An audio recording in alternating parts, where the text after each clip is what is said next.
Assalamualaikum warahmatullahi wabarakatuh. Kembali bersama saya.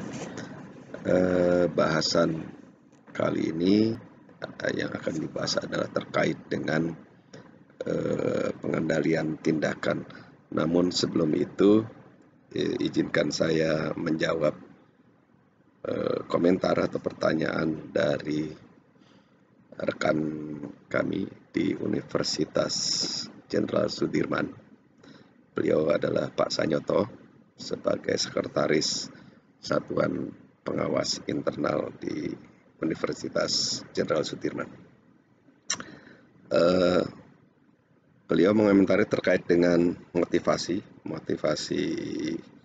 pribadi, yang mana beliau mengatakan bahwa seharusnya pimpinan juga memberi motivasi positif dan memberi reward atas karya yang sesuai dengan visi misi perusahaan ataupun lembaga. Ya, tentu saja Pak Sanyoto, perusahaan atau lembaga harus memberikan reward dan juga memberikan panis kepada setiap pelanggaran ataupun setiap kekeliruan. Namun yang dibahas kemarin di bahasan kemarin, yang dimaksud motivasi ini adalah motivasi kepentingan pribadi yang itu tidak terakomodir oleh lembaga, sehingga motivasi itu disalurkan kepada hal yang sifatnya negatif, yaitu mengurangi kinerja ataupun melakukan pencurian ataupun hal-hal lain yang bisa merugikan lembaga. Nah, sebelum saya masuk ke dalam inti pembicaraan terkait dengan pengendalian tindakan, di kompas.com pagi ini tanggal 31 Agustus 2022 ditulis oleh Irfan Kamil. Di situ ada berita headline ditulis terbukti terima suap, Hakim Pengadilan Negeri di Jawa Timur diberhentikan dengan tidak hormat. Jakartakompas.com, Hakim Pengadilan Negeri di Jawa Timur berinisial HGU dijatuhi sanksi pemberhentian tidak dengan hormat karena terbukti melakukan pelanggaran kode etik dan pedoman perilaku hakim berupa penerimaan suap. Dalam persidangan tersebut, Hakim HGU juga mengakui telah menerima suap untuk memenangkan peninjauan kembali PK di Mahkamah Agung atas sebuah perkara pada saat menjabat sebagai hakim anggota di Pengadilan Negeri Tarakan. Hakim HGU juga terbukti menawarkan diri untuk membantu mengurus perkara hingga tuntas, serta menjanjikan kemenangan di persidangan dengan meminta sejumlah biaya operasional. Akan tetapi, permohonan peninjauan kembali PK diputus MA dengan amar ditolak. Namun, Hakim HGU menyampaikan putusan PK itu diterima. Atas perbedaan tersebut, pelapor sempat mempertanyakan kepada Hakim HGU mengapa terdapat dua amar yang berbeda. Namun pada akhirnya pelapor mengadukan Hakim HGU ke Komisi Yudisial karena diduga melanggar kode etik dan pedoman perilaku hakim. Jadi intinya itu. Nah, ini juga terkait dengan perilaku tindakan atau yang terkait dengan pengendalian tindakan.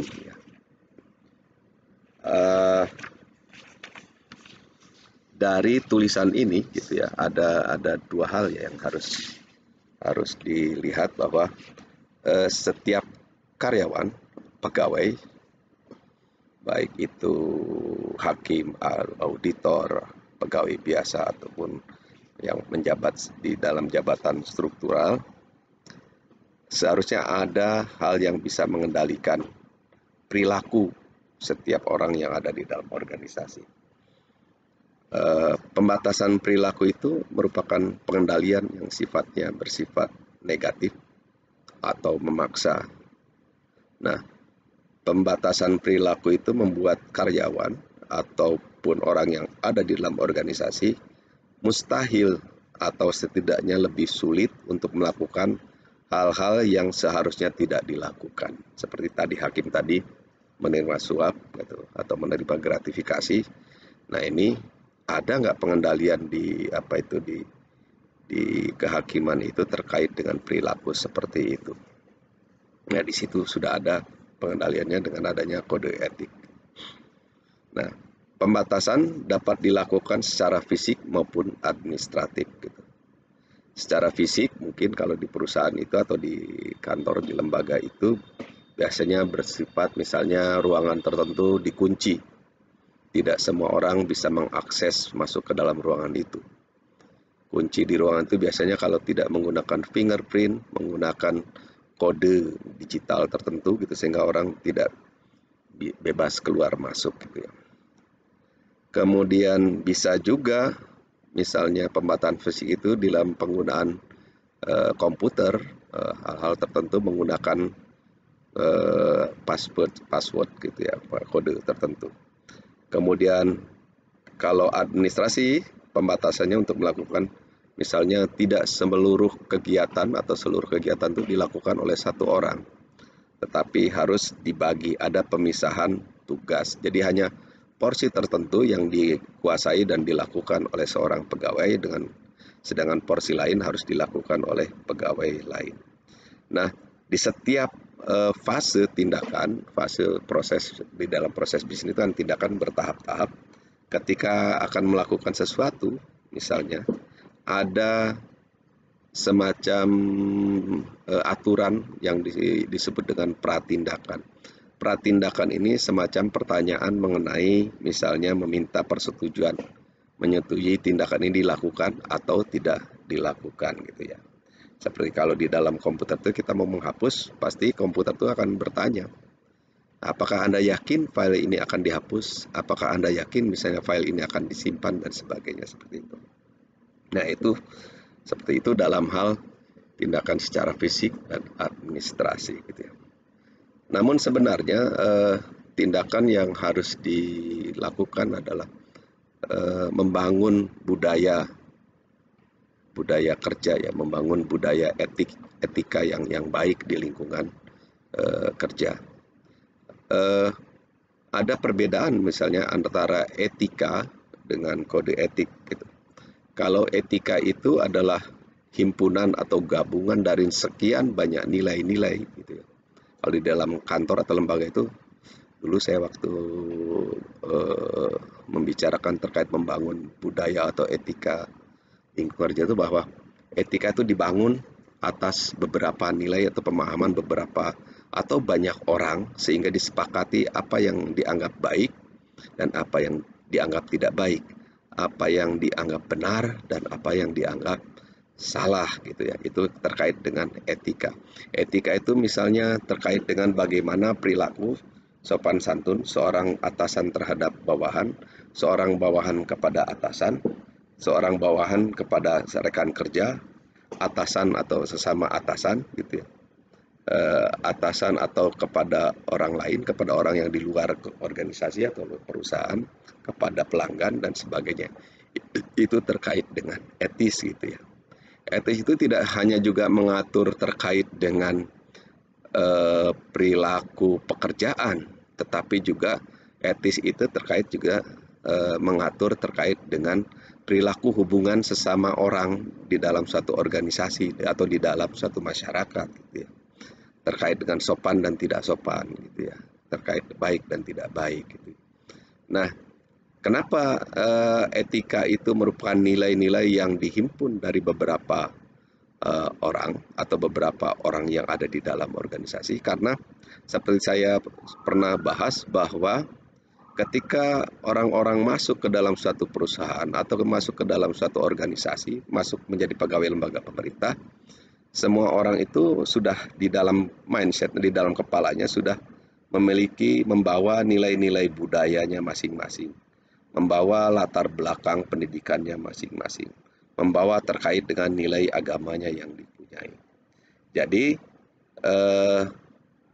setiap orang nanti akan berbeda terkait dengan penilaian sopan dan tidak sopan. Sopannya orang Sunda, sopannya orang Jawa mungkin berbeda dengan sopannya orang Sumatera Utara, orang Batak, orang Sulawesi, orang Papua, begitu ya. Mungkin bagi orang Jawa mengatakan sesuatu dengan terlalu keras itu adalah tidak sopan. Tetapi mungkin bagi di Sumatera Utara sana, teman-teman orang Batak sana, suara keras itu tidak masalah gitu ya, dan tidak menunjukkan bahwa sesuatu itu marah. Tapi kalau di Jawa mungkin suara keras itu dianggap sebagai sesuatu yang, oh Anda sedang marah gitu ya, Anda tersinggung dan sebagainya. Jadi itu gitu ya. Nah, perbedaan-perbedaan seperti itu harus diakomodir, harus diorganisasikan sehingga nanti dipertemukan mana-mana yang disepakati sebagai nilai sopan dan tidak sopan, baik dan tidak baik di dalam organisasi. Misalnya, apakah merokok di dalam ruangan itu termasuk sopan atau tidak? Termasuk hal yang boleh dilakukan atau tidak boleh dilakukan. Itu harus disepakati di dalam etika yang berlaku di organisasi. Nah, perilaku-perilaku yang terkait dengan umumnya dengan hal yang tidak terkait dengan pekerjaan secara langsung biasanya masuk dalam ranah etika. Tetapi misalnya perilaku benar atau tidak benar lebih terkait atau ya sangat terkait dengan pekerjaan, dengan profesi, maka itu masuk ditetapkan sebagai kode etik gitu. Nah, karena ditetapkan kode etik etika ini ditetapkan menjadi kode etik misalnya yang sudah sekarang maka di situ diformalkan ya, kode etik diformalkan dan otomatis kalau diformalkan maka akan ada sanksi apabila kode etik itu dilanggar oleh warga yang ada di dalamnya kode etik. Kode etik mulai dari teguran sampai kepada pemberhentian dengan tidak hormat seperti yang dialami oleh hakim tadi. Nah, itu yang disebut dengan kode etik. Nah, inilah antara lain merupakan pengendalian tindakan, pengendalian perilaku. Jadi saya kira saya lebih dalam daripada teori manajemen sebelumnya yang melakukan pengendalian tindakan itu hanya bersifat administratif dan fisik gitu. Administratif dan fisik itu seperti tadi, fisik menggunakan kode-kode tertentu, pembatasan ruangan dan sebagainya, administrasi menggunakan pembagian kerja gitu ya dan sebagainya. Tetapi saya tambahkan di sini bahwa pengendalian perilaku itu akan lebih berguna atau akan lebih efektif bila kita menggunakan etika itu ya. Nah, etika ini tidak bisa serta-merta berlaku setelah misalnya tadi dari sekian banyak nilai-nilai budaya, nilai-nilai agama yang dihimpun, kemudian diambil kesamaannya, kemudian disepakati mana yang benar dan mana yang salah, mana yang baik dan tidak baik, itu tidak serta-merta bisa dijalankan, tetapi harus mulai istilahnya dibiasakan. Kemudian dibentuk juga menggunakan simbol-simbol tertentu untuk apa? Untuk mengingatkan bahwa seseorang itu telah melanggar etika. Nah, kalau di masyarakat tradisional itu sudah biasa menggunakan simbol-simbol. Kenapa menggunakan simbol? Karena di masyarakat tradisional khususnya dari zaman kerajaan dulu kalau kita lihat sejarah, kerajaan-kerajaan di Indonesia banyak menggunakan simbol untuk berkomunikasi, mengatur masyarakatnya. Kenapa?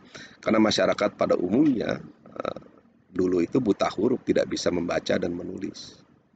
Sehingga para ahli zaman dulu itu menggunakan simbol-simbol untuk memberikan pesan kepada masyarakat. Dan masyarakat tahu simbol itu harus bertindak seperti apa. Gitu. Ketika ada janur kuning, bentuknya seperti ini, masyarakat tahu apakah ini ada pernikahan atau ada kematian atau ada upacara adat dan sebagainya. Nah, juga di masyarakat modern sebetulnya simbol juga masih tetap digunakan. Seperti contoh traffic light atau lampu lalu lintas, semua orang tahu kalau simbolnya yang nyala itu lampu warna merah, maka orang tidak akan bertanya lagi apa maksudnya lampu merah itu menyala. Semua orang akan menghentikan kendaraan dan orang juga akan tahu simbolnya warna kuning ataupun hijau, gitu. Bagaimana harus bertindak. Nah, seperti itu. Jadi simbol itu manfaatnya adalah untuk mengingatkan para warganya, para warga organisasi, para warga lembaga ini, untuk mengingatkan bahwa apa yang dilakukan itu misalnya telah melanggar kesepakatan bersama. Apa yang dilakukannya itu misalnya justru mendukung misalkan kesepakatan bersama. Nah, itu biasanya harusnya ada juga sama, ada reward dan punishment. Bagi pelanggar kode etis atau bagi pelanggar etika, misalnya ada teguran. Tegurannya misalnya berupa pendiaman gitu ya. Kalau misalnya sudah disepakati bahwa di dalam ruangan ini tidak boleh ada yang merokok, kemudian ada yang merokok misalnya, apa untuk mengingatkannya, simbolnya seperti apa misalnya, atau disepakati, atau seseorang misalnya simbolnya dengan sedikit membanting pintu gitu, misalnya seperti itu untuk mengingatkan. Ataupun misalnya dalam kebiasaan antara sopan santun karyawan dengan pimpinan, karyawan itu biasanya tidak berani mengoreksi atau menegur pimpinan kalau pimpinan melakukan kesalahan. Nah, menggunakan simbol apa untuk menegur pimpinan supaya pimpinan itu tidak merasa tersinggung dengan ucapan, karena dengan ucapan biasanya bisa tersinggung.